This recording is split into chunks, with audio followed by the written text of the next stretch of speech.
And welcome to the Marcus and Mike Show. I am Mike. My man over here to my left is Marcus. Marcus, how you doing today, man? Hey, I'm doing great, Michael. What's going on? It's another muggy day here in southern Indiana. Hopefully, we get those storms rolling through, get this humidity out of there. My body can't take it no more. I'm getting old, man. I want 75 Oh, with 0% humidity. you're getting old. Wow. But guys, let's just go ahead and jump right into it, Marcus. Last night, Game Three, definitely was a surprise to me how the Raptors came back and responded after that that game two. So the Raptors did win last night, 123 to 109. Steph Curry had a career high game of 47 points, but the team of the Raptors was just too much for the Steph Curry Golden State to overcome. They were missing Klay Thompson. They were missing KD and Looney as well. So first of all, we both thought this was a must-win game for the Yeah. Raptors. Does this swing the series back in their favor a little bit? A little bit. I mean, it's a must-win. But that being said, I mean, this is going to be a long series, especially if Kevin Durant and Klay Thompson come back. This was an absolute must-win for Toronto. Um, Now we'll see what happens in Game 4. Game 4 is going to be one of the most interesting games in finals I can remember. Besides maybe 2000 in recent memory, besides maybe the in 2016 Game 6 and Game 7 to see how Golden State would respond versus LeBron when Draymond came back off his suspension. Those were some of the most intriguing games I've seen in a while. This Game 4 is going to mirror that soon. Stephen Curry got a taste last night of his own medicine, what LeBron had to go through in 2015 when LeBron's the man. He's got to try to score a bunch of points, and his second best player is Matthew Dellavedova. Right. Now Stephen Curry got some of his own medicine there. The Warriors as a whole got some of their own medicine. The Raptors hit 17 threes. I mean, that's pretty darn good in a finals game. The Golden State, closes it to win six, to within 6 points, and the next thing you know, the Raptors hit a couple of threes, and next thing you know, they're down 15 again. Well, that's what the Warriors do to people, and it's demoralizing. So the Warriors got a taste of their own medicine. Stephen Curry, what was he? Became the third player in finals history on a losing effort to score 45 points. The other one was Jerry West playing Bill Russell and that great team all those years. And the second one was LeBron James, scored 51 versus the Golden State Warriors, who were unbeatable. And so now Curry scored 47. Now he's only the third player in finals history to score 45 or more and lose. So he knows what LeBron feels like when LeBron takes a team undermanned and playing Golden State. It's not fun. And Curry can have all the points he wants, but it's not fun. What they did on Curry, they didn't even try to take the ball out of his hands. Really, they didn't blitz him, and they didn't really do anything. They played him straight up. Uh-huh. They played him as though he was just a regular NBA player. They played everybody straight up, and Curry went off, and nobody else helped him. And so that was kind of a good plan by Nick Nurse. Everybody thought they were going to do the boxing one again and make it life tough on Curry. They didn't at all. They said, "Hey, go ahead and shoot all your shots, one on one, with some screen action there, and let's hope that he used all his bullets in the gun. Maybe Game 4, Curry doesn't have, because these things are all going percentages. Maybe Curry doesn't have the great game. He didn't. I thought that was a good job by Nick Nurse, not to, because I'm gonna be honest with you, Nick Nurse kind of played a little bit with fire there because Curry could have went off. They might have won the game, but obviously that didn't happen. But he went ahead and played him just straight up as he was a regular player. I thought that was great by Coach Nurse. And Toronto got a lot of help, a lot of contributions from everybody. They had 5 players score at least 15 points. The last time that happened was 2013. Was Miami Heat versus the Spurs, and Spurs had 5 players score at least 15 points. The Spurs were the most complete team in the NBA for those 2 years, 2013 and 14. But yeah, I mean, it's a great win by the Raptors, but this is really scary now because yes, the Raptors are up 2-1, but you bring back Klay Thompson and Kevin Durant for games 4 and 5, or just think about Game 4 now. That's scary. That's a very scary proposition. So you had to get this victory if you're the Toronto Raptors. Yeah, you are 100% correct on everything that you said there.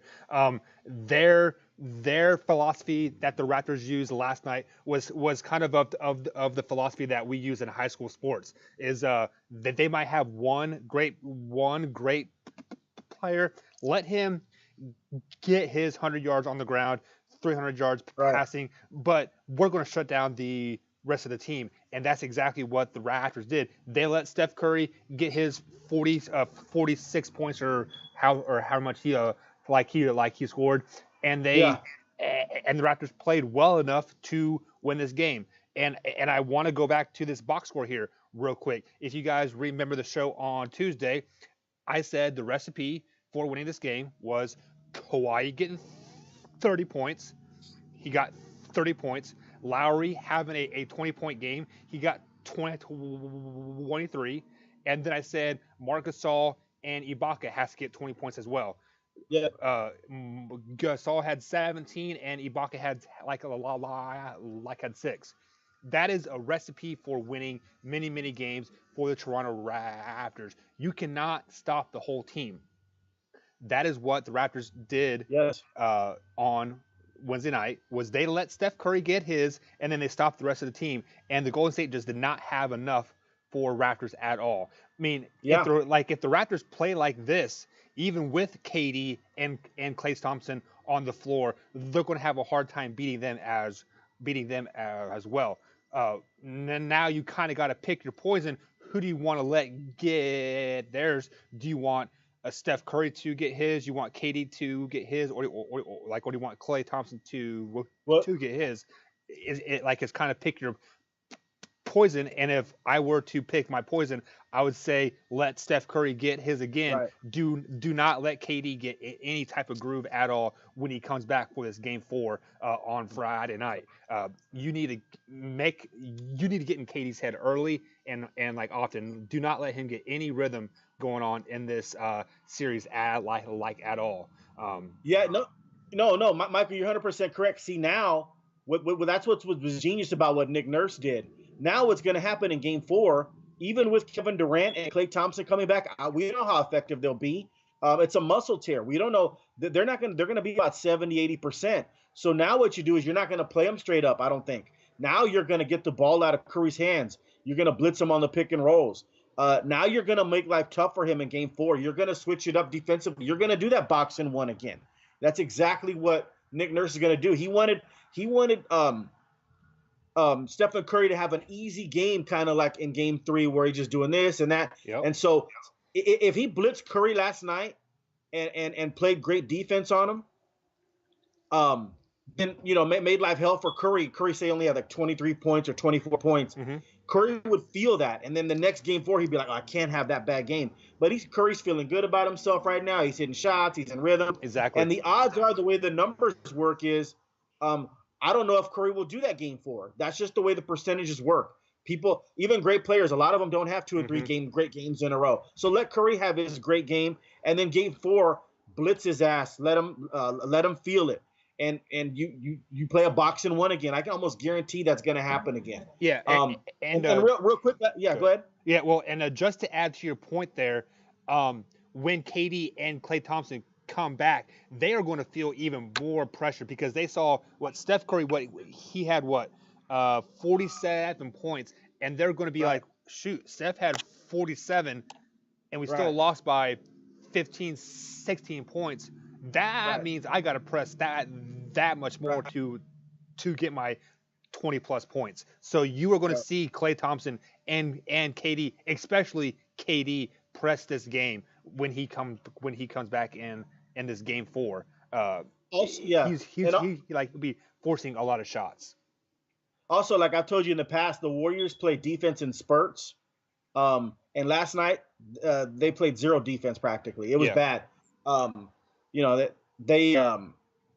think they've lost. I think they've only won one quarter, or maybe they've won 2. I think Toronto's won 10 out of 12. All 4. Yeah, but I'm talking about for the whole series. Oh, they've okay. only won one quarter. That was the third quarter in Game 2. Otherwise, this thing would be 3-0 right now. And Toronto's playing. I thought Toronto would actually even play better defense than they have in this series, to be honest. I don't think we've seen the full defensive exploits of Toronto either. They've held Golden State. It's funny. It's a funny number. They've held Golden State to 109 points in every single game, and that's good. That's down from Golden State's average 117 points per game in the regular season. So they're holding them 8 points per game under their regular season, 117 to 109. But that's still, there's Golden State still getting 109. This is good. This is good. This is going to be fun to watch. And Ibaka, we put the APB out on Ibaka and Gasol, just like you mentioned. Gasol came through offensively, and Ibaka was the man last night defensively. I think he had 6 blocks. Toronto had 10 blocks as a whole. I just talked about their defense still allowing 109, not as good as I thought it would be, but they did well on the block shot aspect of it. 10 blocks, and Ibaka had 6. That's the Ibaka that was at Oklahoma City. Right. And that's the guy. That's the guy I remember. Yeah, and just to add to your point, I don't think they played a full defense of game yet. Maybe they're kind of playing their card, like maybe they're holding their cards a little closer to their chest, and then maybe when KD comes back in Game 4 and Game 5, they ramp that defense up 100%, because like I really feel like they could hold this Golden State team to under 100 points, and if they do that, like we threw some stats out about 2 weeks ago, when Golden State is held underneath 100 points, they are only a 30% winning team. So keep them under 100, and you're going to win. Yeah, that's funny how we're talking about that. Everybody's waiting for this Golden State Warrior explosion offensively. Yeah. You and I are waiting for Toronto to hold them under 100 points. That hasn't happened yet. And the day that happens, Toronto will be up 3-1, or they will do that in a game 6 or 7 situation and win the series, and that'll be the 4th game. That'll be a wrap for Toronto winning that game. And what's crazy about Toronto is Kawhi Leonard right now would be the Finals MVP. Yeah. He's averaging 29 points and 11 rebounds, right? Pretty damn good. 29 and 11. Yep. Or 29 and 10, I think. It's 29 and 10 point something. But, man, Kawhi Leonard has looked sluggish. I mean, I've watched this guy play his whole career, and he used to be more explosive back when his first 3 or 4 years when he was a younger kid, and he's only 27 years old. He should be right almost to hitting his prime at 28, 29, 30 years old. And he is hobbling with something. There's something now. He doesn't have the same explosion he had when he was dunking on the Greek Freak. Yeah, you're right. And when he was playing Philadelphia. And so imagine if that guy, I mean, everybody's talking about the Warriors injuries. Mm-hmm. Imagine if Kawhi Leonard was 100%. I don't think this series would be 3-0. If Kawhi Leonard was 100%, this series would be 3-0. Kawhi Leonard in Game 2 went 1 for 6 in the 4th quarter, which was terrible. And Golden State almost lost that game. The Raptors almost stole that game. They held Golden State to like 5 minutes without scoring until Iguodala hit that shot. Yeah, so I mean, but Kawhi Leonard didn't really come to play offensively that game, especially in that final quarter. So you're seeing a sluggish Kawhi Leonard, and he's averaging 29 points and 10 rebounds, and he's sluggish. That's amazing. So, man, if that guy could ever have if the Raptors ever ramp up their defense and hold them Golden State to 100 or less points, and you ever get a Kawhi Leonard great night where he turned the clock back just a couple of months and had like a 40-something point night, Golden State would be done. Yeah, I mean that would be a wrap right there. So we're waiting on that. For that the good version of Kawhi Leonard, the great version of Kawhi Leonard, and we're waiting for Toronto to play actually even better defense. Yeah, I mean, just to add to your points there, I mean, like we will obviously preview the game tomorrow, just a tad bit. But I've also noticed that he looks like he's gained some weight, like as well. Like I don't know if he's put on some mass or if he's just eating more and like not running as much. But he does look like he's put on some weight. So I wonder like if that has a little bit to do with his cardio. Well, it's made when you have a leg injury, so you can't run, right? Right. So I mean, it's hard to run when people have those leg injuries. So I mean, you actually do more sitting around. But I haven't noticed. He just looks sluggish. He looks like he's sick. Yeah. When in this series so far, it looks like he has the flu every game. I'm not joking. Like I've watched this guy's whole career, and you watched it you just watched it in the last series. He's dunking on the Greek Freak and holding the Greek Freak to bad shooting nights. So something just isn't quite right. Yeah. Yeah, he has not been that player, that same player. But that being said, he's had 13 30-point games in this playoffs. I think only 5 players in NBA history have had 13. Man. So he could break that tie with Allen Iverson, Kobe Bryant. I think it's Akeem and Shaq.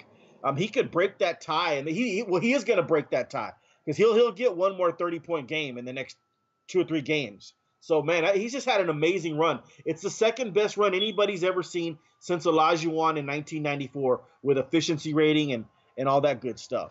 So he's having a hell of a run, and we'll see what happens. But, man, you know what? I mean, if Toronto loses this series, though, they'll go back and kick themselves in Game 2. Yeah. When Klay Thompson went out and Kawhi went 1 for 6 in the fourth quarter, and it that took is an a game you have to shot. win. Like they were down so many horses, and you still lost that game. I mean, like, I thought the series was over after that game, to be 100% honest. So, but I mean, Toronto should be up 3-0 in the series. That's just and then it took an Iguodala shot. If Iguodala misses that shot, Kawhi Leonard gets the ball back with 4 seconds, call timeout, and Kawhi Leonard could win that game, possibly. Yeah, they're only down by 2 at that point, I think. So yeah. So I mean, this is great stuff. I think this is better for the NBA. I think this is what fans want, except for the people that live in San Francisco and Oakland and right. They're looking for a sweep 100%. Yeah, this is fun for the rest of the NBA, though. I mean, you got to have some kind of competitive series. Soon as Durant joined the Golden State Warriors, it was a wrap.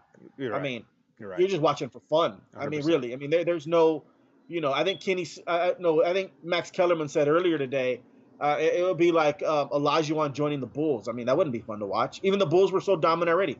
I've made it mention that, it'd be like 2005 Spurs getting Kevin Garnett. Yeah. And then the two, you know what I mean? Like, it would be fun for San Antonio to watch, but it wouldn't have been fun for anybody else to watch. It's just kind of stupid. So, Kevin Durant, that's why he's leaving. He knows that already. He might come back and try to be the savior, but he's gone after this year. He's battling, teenagers on the internet, about his punk move to the Golden State Warriors. So he knows deep down what he did was wrong. Right. It's kind of silly. You know what I mean? And he knows that he's not getting the full credit for these championships. He knows that. That's why he's so sensitive about it, and that's why he'll eventually end up leaving, win or lose this series. Right. And speaking of being wrong, the overshadowing of this big Game 3 win was the Kyle Lowry versus fan. A fan shoved Kyle Lowry as he jumped into the stands, and basically, I just want to hear your take on it before I just spill the beans, because I'm pretty upset about this situation. Well, it's kind of the fan is a minority owner. His name is, I think, Mark Stevens or something like that. He's a minority investor, owner, investor, whatever. And Kyle Lowry didn't even fall on him. And then Kyle Lowry, went to the, he went in pretty viciously to the first and second row, and I guess he's trying to get a loose ball or whatever. And then the guy in the blue, the investor, just pushes Kyle Lowry, shoved him. I mean, like, what are you doing, man? Like, if I was my father, of course, my father wouldn't do anything that's stupid, but I'd be like, hey, Dad, my dad, what are you doing? I mean, he didn't like push you or anything. I could see you defending yourself. The guy, Mark Stevens, the minority investor, he pushed Kyle Lowry with nothing. No, there was no merit to why he would push the guy. So, I mean, hey, listen, I've never backed down for a fight, man. I'm all for fighting. I wish they'd fight more in the NBA, but a fan too. I mean, if a fan wants to get some, I mean, if whatever, I could care less. But that was pretty much uncalled for. Mark Stevens pushing the Kyle Lowry. I mean, the guy didn't even get hit or hurt, or it wasn't even his wife or anything. Like, nothing. The guy, he just wanted to get on camera and push an NBA player. I mean, it's kind of stupid. I mean, I didn't understand what he's doing. And now that he's going to get banned, he's going to get banned now for the rest of the finals, obviously. They might even ban him. They might even ban him for next year or something. I'm not sure. The NBA is still looking at all the film or whatever. But, yeah, a pretty dumb move by Mark Stevens. I mean, there was nothing warranted him pushing Kyle Lowry. Well, you are 100% right on that, but I'm going to be on the flip side of this coin. He had nothing to lose except for getting Kyle Lowry suspended in this series, because if Kyle Lowry would have retaliated at all, I guarantee you he would have been suspended for Game 4, if not Game 5 as well. Because if you remember back the Indiana Pacers and the Artest issue, like when that whole thing happened, I think if you interact like if you have fan interaction, like you hit a fan at all, you are suspended for a minimum of, I think it's five or 6 games. So that could in theory be the rest of the series if the NBA would have, like if he would have retaliated in any way whatsoever. So maybe Yeah. like I didn't know this guy was owner, but like as a general fan, if this is your one NBA Finals game and you shove a player and then he shoves you back and you get that player suspended for like 3 or 4 games, you affected the series by being a fan. So, I mean, Yeah, no, I get what you're saying. The fan just has no business, shoving a player, dude. Like, and then also, I mean, you're gonna get arrested, and I mean, right. dude, you're gonna be on your record. I mean, it's kind of just silly to even think about doing something that crazy. Yeah, I mean, and Kyle Lowry did show restraint. Yeah. I mean, it depends on who he you was shove. a man's man there. Like you're like Yeah. I would have shoved him back instinctively, like like instantly. So for Yeah, just no, for I him mean, to like hey, also man. as a fan, Yeah. you got to know. As a fan, you got to know who you're picking on. He shoves Ibaka, he might get knocked out, and then Ibaka's gone, but you're knocked out, and Yeah. you're going to jail too. So yeah. So yeah, no, it just depends on the player you push there. Kyle Lowry's a good guy. Hey, real quick, I want to say something real quick. This just came across me last night. I find this absolutely amazing. It's still on the Warriors topic here. The Warriors payroll. Ready for this? This is why we hate them so much. Mm-hmm. I hate the Golden State Warriors. Listen, you're gonna hate them even worse after I mention this to you. You ready? If they pay everybody, the Warriors, they come back with the same team and give everybody their money, their contracts. Their payroll is $385 million. The payroll, I think, is only 100. It's going to go to 109 or 119. Yep. So they're 3.5 times more than the regular NBA teams. How do you compete with that? That's just the dumbest thing. It's just dumb. 385 million. Please, you guys, please disband after this. Yeah. I mean, this is ridiculous. Or let's look at the NBA side of things here, real quick. Don't allow teams to go over that salary cap or that or the what's it called? I think it's a luxury tax that they pay, like they have to pay for being X amount of dollars or like whatever. Like a salary cap is a salary cap for a reason. It is to prevent this from happening. And if you are allowing them to go 2.5 times over the salary cap, I mean that is 3.5. That is ridiculous. I mean ridiculous. I mean like there is so basically 2 players on Golden State is making as much as the Cleveland Cavaliers whole team is. And then it's stupid. Basically the 385 million payroll, they'd be making as much. That team would be making as much as like the Spurs, the Pelicans, the Lakers, and the Clippers all combined. I mean, that's not a fair product. That's just ridiculous. Yeah, well, and that would make this Raptors series win that much more sweet.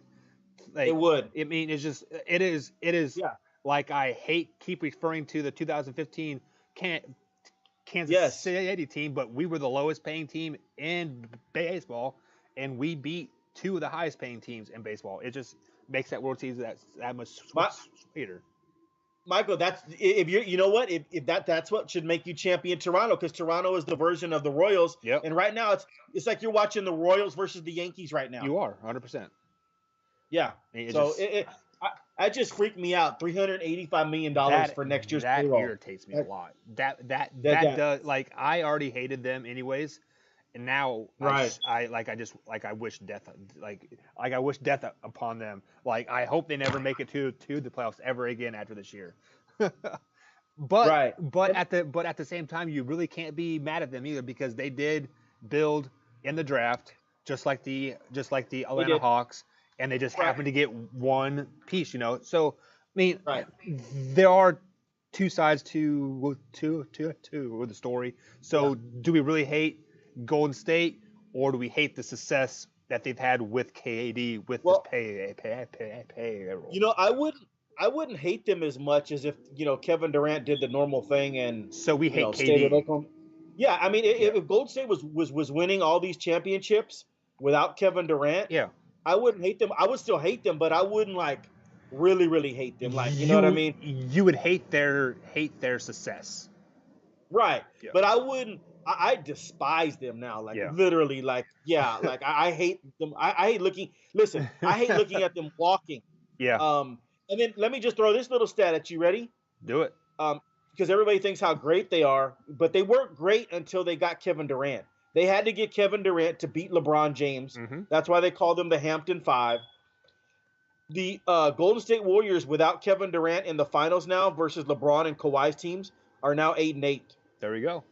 500 team. So they're only they're a 500 ball club without Kevin Durant in the finals, and they beat a LeBron team with his second best player Matthew Dellavedova, and they're still a 500 ball club in the finals without Kevin Durant.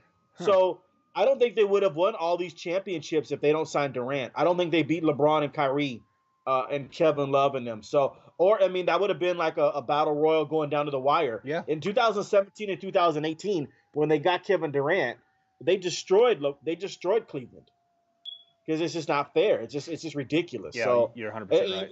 Like I've told people it's like if Dr. J went to the Celtics to beat the Lakers. The Celtics would have had all those championships. I mean, it's just dumb. It's a punk move by Kevin Durant. Yeah. And we all know it is. And you know and then let me read it with this. He knows it is. Think about that. He knows that it's a punk move because that's why he fights all these people and starts, Twitter wars with teenagers and Twitter I will never wars forget I think it was like a First Take episode when like Stephen A said, KD, you're like a punk, and then like KD's mom came on. Oh yeah. First Take, and like he God. basically like his mom basically more or less like said, Stephen A, you need to apologize to my son. Like that was some like elementary type school stuff there. Like that. Yeah, that was crazy. You really wanted me to throw up, didn't you? Have your mom come up there. Your mom gonna come help you. You're like you're 20 some years old. Your mom's gonna come up there and show up. I mean, really. And then Stephen A. Smith, to be honest, he said the right thing. It was a punk move, but he's been apologizing ever since. Yeah. He's been calling KD the greatest thing ever and all this, better than Kawhi Leonard, which it's because of his mama. Not true efficiency was. Thanks, mommy. Yeah. So Stephen A. Smith has been sucking up to Kevin Durant ever since he made that mistake, and he got a ton lashing from mommy. So speaking of punks and punks moves and like in general, earlier we were talking about that minority fan, and I wanted to say this then, but you said the word minority, and Draymond Green now no longer wants us to use the word owner for owners of teams or owners of restaurants or anything like that. We all know you dislike Draymond Green. I would far to say you hate Draymond Green. I hate Draymond Green. What are your thoughts on his post game antics there? Oh yeah, his post game stuff. He's just smiling at the camera and goes, "It's no big deal. We're gonna come back and win Game 4." He goes, "Then we're gonna come back and go up there and win Game 5." Then he goes, "Oh, and then we're gonna come back here in Game 6 and win Game 6, and it's gonna be a party and a parade and all that. We're just gonna have fun. So good times are awaiting." Dude, shut up. I mean, I was just sick. He was just smirking with it and all that. I'm like, man, okay, so you're just calling, and of course, good to have that confidence there. Yeah. But you're just calling out the rest of the series. It's fun when you get like 2 all-time players back. Like it's easy for you to say you're an all-star, dude, right, Draymond? You had Stephen Curry and 2 all-stars. You couldn't beat the 2 all-stars of Toronto, Kyle Lowry and Kawhi Leonard last night. You suck. Shut up. So basically, what you're saying, let me paraphrase Draymond Green's post-game interview here. We need KD to win this series, even though Draymond strongly dislikes KD. So you're saying now, hey, we need you? Like, come on, man, make up your mind. Either we need you or you don't. I mean, there's no ground in the center there. Pick a side, Draymond. Yeah, dude, the dude is just. I mean, I guess I would probably like him on the Spurs, but I mean, because he's one of those players. He's easily fits this bill. If he's on your team, you like him, but if he's Yeah. not on any of your teams, dude, this dude's a. I feel And like he needs a coach that can reel him in, and like a yeah, Coach Popovich, or yeah, maybe even anybody but Steve Kerr. I can like at this point, like right.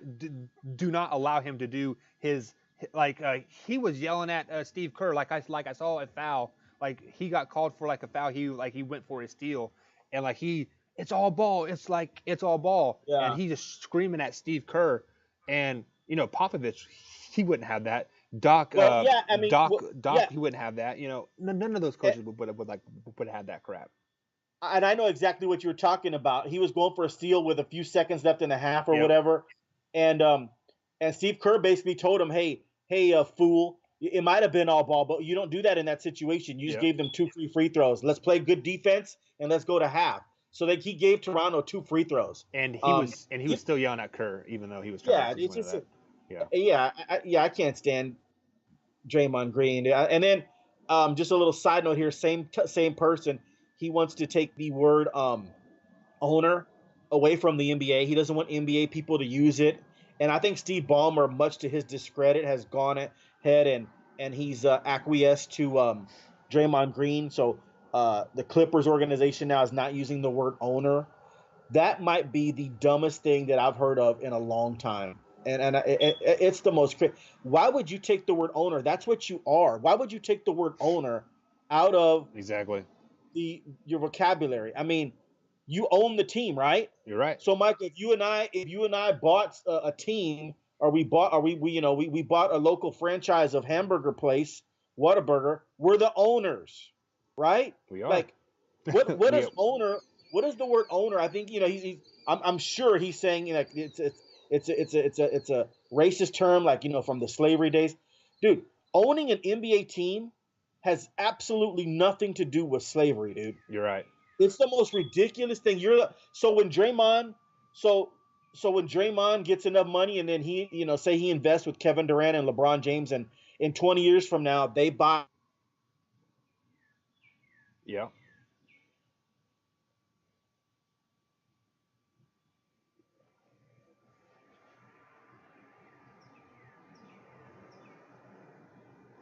I mean, I can't stand Draymond Green for a whole list of reasons. Yeah. I mean that like the slavery term has been brought up in NBA culture several times.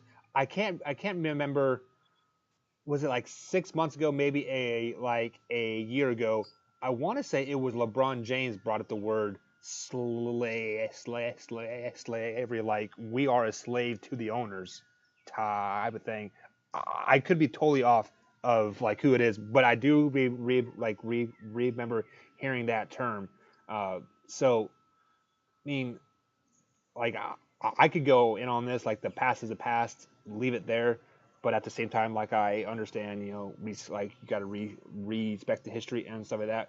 But if you don't want to use the word owner, what word do you want to use? Like, if I guess they would say chairman. I mean, I'm not sure. I mean, but but you're I'm the not the owner, chairman so I of mean, this company. I own this. Like, this is my I own building. the company. This is my Right, land. This is my product on the floor. Like, I'm not the right. chairman of it. I'm the owner of it. You know? Yeah, and I don't there's no, I don't understand where race comes in, dude. There's enough racism in America, Yeah. Michael, to And not fabricate it's blowing up not even. to Yeah. fabricate racism. I mean, you're fabricating stuff here. You're fabricating racism. You do a disservice to people that were slaves, Yeah. to Harriet Tubman and Sojourner Truth and Nat Turner. Hmm. I mean, really, really that I mean, those were actual slaves. Yeah. I mean, so yeah, you're a millionaire walking, and one day you might be a billionaire if you invest your money right, and you can buy what. A lot of these players own restaurants. You know Yeah. that, right? Yeah. So they are the owners of the restaurant. Draymond Green probably owns a restaurant, and guess what, Draymond? If me and Michael walked into your restaurant, we'd say, "How you doing? Hey, Draymond, you own this place. You're the owner. Awesome." Nope. He's the chairman. No, oh, yeah, that's right.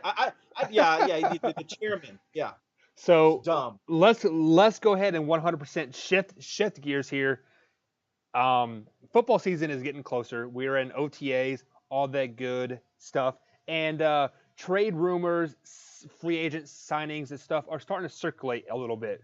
The Dallas Cowboys are close, near and dear to my heart, as well as Marcus is over there. And I heard a rumor this morning that the Cowboys are looking into signing Eric Berry, and they're looking to trade or move Heath. Do you think this will be a positive move for the Cowboys? And should they make this move? Great question. See, I don't know how much Eric Berry has in the tank. I mean, listen, God bless him. Well, He went through.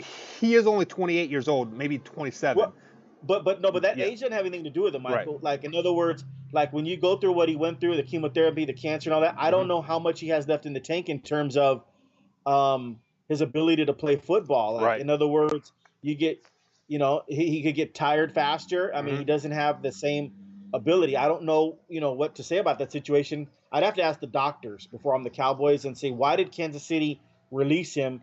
He couldn't maintain that top level, or maybe he can only He do it released in him spurts. because he like yeah, I mean like he hasn't been healthy since he's been back. I want to say he beat the cancer 3 years ago, and then the following Right. year he tore his Achilles, and then last season he was just I think he played a total of 4 games. So yeah, Right. So does he only play like in spurts, or is he only out there in certain situations? right. Are we gonna we have to like monitor like in basketball? Like if this was basketball, Eric Berry would only get 20 minutes Yeah. a night.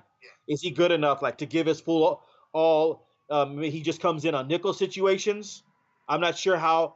And then Jeff Heath has been he's been one of the weakest links to the Cowboys since he's arrived. Now, don't get me wrong. Now, he has been a player that has improved every year. It Yes. looks like.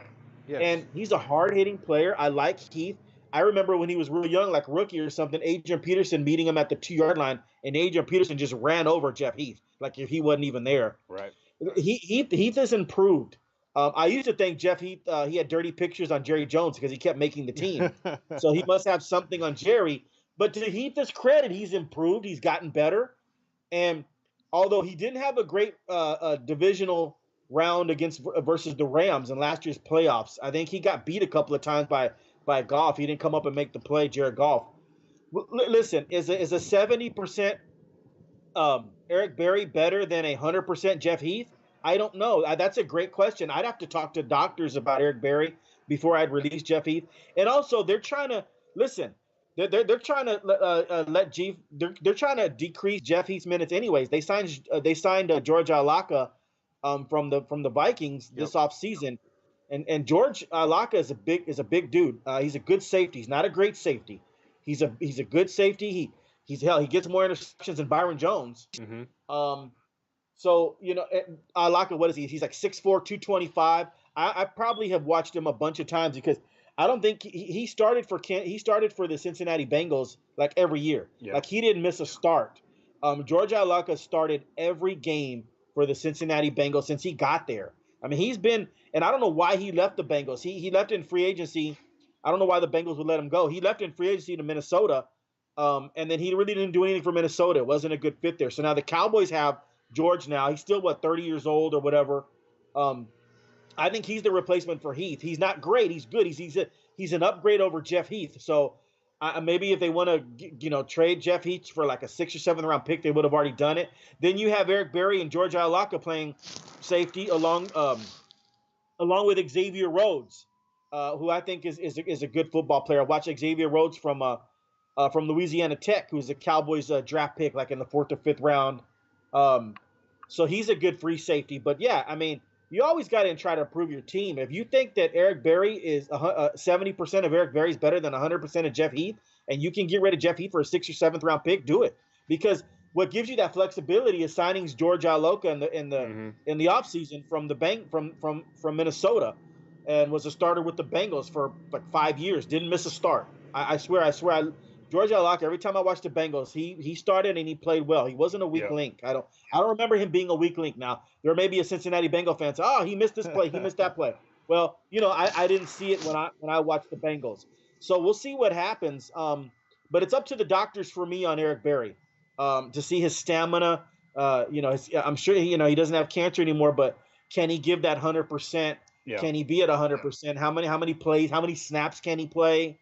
I wouldn't just get rid of Jeff Heath just for fun, and then all of a sudden you get just for a 6 or 7 round pick, and all of a sudden you get Eric Berry, and then week 7, Eric Berry wants to retire.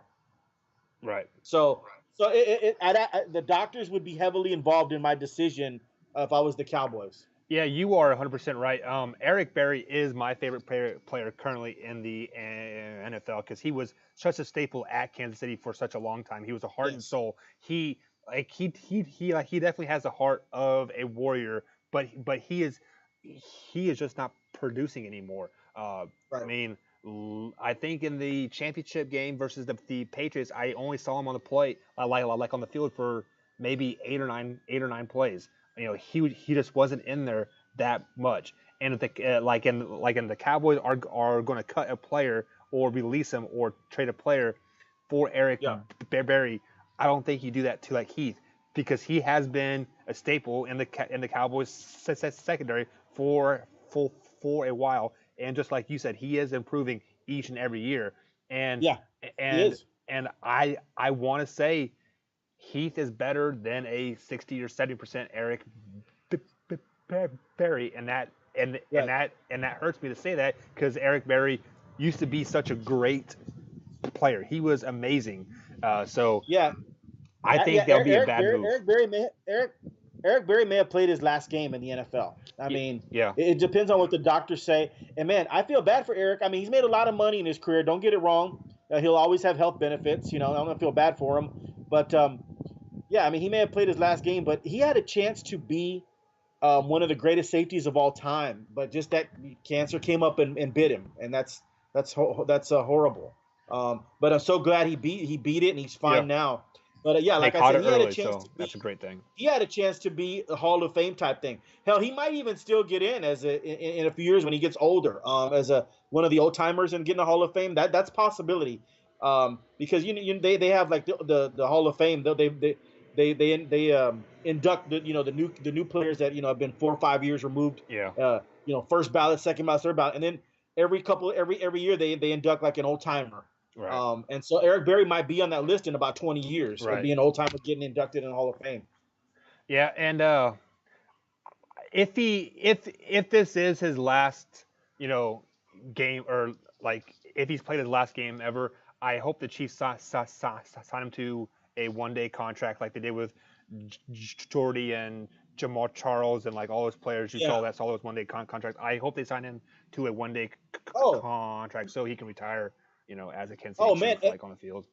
Eric Berry's an all-timer. He should have his name, like on the Kansas City little Ring of Honor, or however y'all call that. Yep. He should have an Eric Berry Day. They'll probably honor him at halftime coming up. Yeah, it'll have Eric Berry bobblehead night every year. Every year they'll have an Eric Berry bobblehead day game. So yeah, absolutely, he's an all-timer for the Chiefs.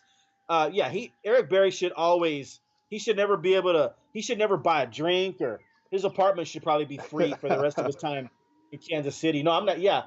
Lamar Hunt and the owners of the Chiefs and all of that should set him up for life. Really, he gave his body literally to the game of football. And that he did. And no disrespect to Heath or Eric Berry, but Eric Berry, I just don't see you taking his spot on the Dallas Cowboys, unfortunately. But guys, that'll be it for today. Join us tomorrow, same time, same place. But before I head out, Marcus, any closing thoughts? Just real quick, Craig Kimbrell signed with the Chicago Cubs, 3 years, $43 million. The Cubs have had 12 blown saves this year. So Craig Kimbrell is one of the all-timers. He's got a shot to be up there with Mariano Rivera and the greats.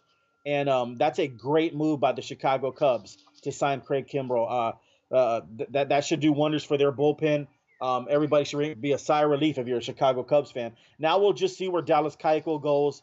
I think it's rumored to be he's going to join the Yankees. Yankees don't allow any beards, so that was just weird to me. You're telling a grown man he can't have a beard, and Dallas Keuchel has one of those James Harden beards. So we'll see if the Yankees sign Dallas Keuchel. That would be big for the Yankees. I hate the Yankees. The rich would get richer, but we'll see what happens there. But Craig Kimbrell signed with the Cubs, which is pretty darn good. Yeah, the Yankees have a haircut and beard policy. If you remember a while back, old Johnny Damon started out with the Kansas City team, then transferred to the Sox, and then went to the Yankees, and he had to cut off his hair. So For of you It's guys that don't know, ridiculous.